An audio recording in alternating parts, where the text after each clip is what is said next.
Just a few years ago, this was state-of-the-art, flat and two-dimensional, with characters who had very limited movements. With Nintendo's 64-bit technology, it's a whole new game. It's really hard to describe how incredible it felt to play Mario 64 for the first time. Understand that as an 8-year-old kid who had only ever played 16 and 18-bit consoles, the first 5 precious minutes I got with that game in my neighborhood Blockbuster video was absolutely life-changing. Over the ensuing weeks and months, I would go over to my friend's house to experience what seemed to be, at the time, a perfectly crafted, gigantic game filled to the brim with possibility.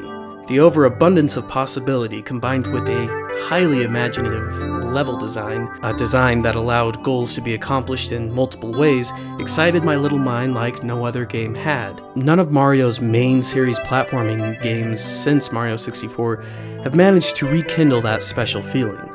Now, I admit to a certain amount of nostalgia blindness. I was a teen by the time Mario Sunshine came out, and series like Metroid and The Legend of Zelda were more appealing to me than Super Mario.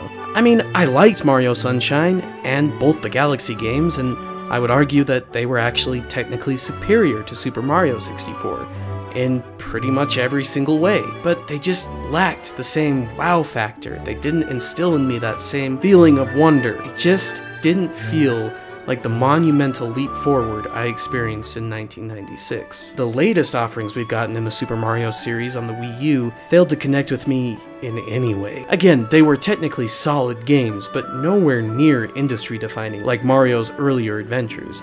So it was when Super Mario Odyssey was announced, along with the Switch. I was not at all surprised to see a Mario game announced, but I also wasn't really all that excited. I knew it would be a well-polished game, good for a few hours of fun, but overall I was expecting more of the same. Good lord, was I wrong.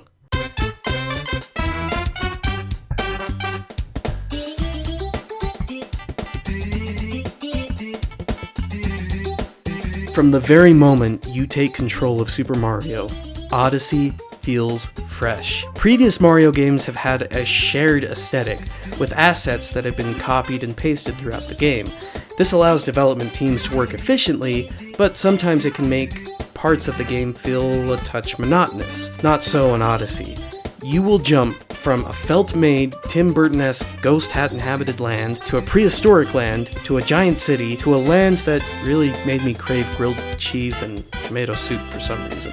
Along the way, you'll use your new friend Cappy's ability to possess other creatures and objects to unlock new abilities, which enable you to solve some of the most original platforming puzzles I've seen in a long time, at the end of which lie moons, the game's version of stars. You're also tasked with collecting gold coins, which allow you to purchase special costumes, including the ones normally unlocked by Amiibo, so I guess technically there's not a paywall, as well as land-specific purple coins, which can be used to purchase souvenirs and costumes that fit each land. What's truly remarkable about this game is how much latitude it allows you in solving platforming puzzles. There are definitely solutions the game designers intended, but more often than not, I found myself solving a puzzle in a way that would probably surprise the game designers. This is thanks to a moveset that is incredibly simple, though annoyingly only fully available with motion controls, and yet surprisingly deep. The game rewards you for trying moves in new combinations, and in conjunction with abilities offered by captured creatures.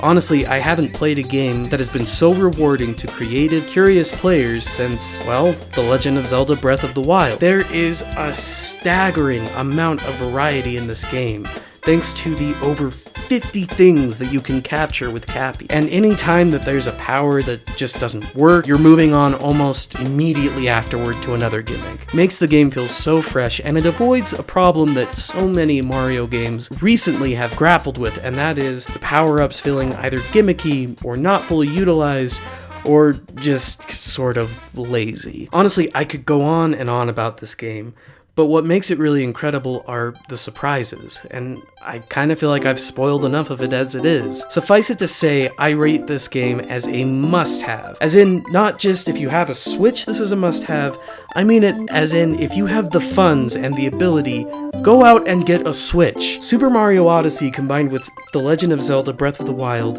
make the Switch a truly compelling piece of hardware. This is the highest that I have seen Nintendo operating at since the 90s. It's awesome to see. And honestly, for as fresh as the game feels, it also has a lot of callbacks to Mario's former titles that are actually kind of emotional and don't just feel like cheap manipulations of nostalgia, which is something that I think Nintendo is often very guilty of. Mario is back, and for the first time in 20 years, I felt the same sense of wonder I felt when I first picked up that awkward tri-tip controller and jumped into a painting of Bob-Obbs.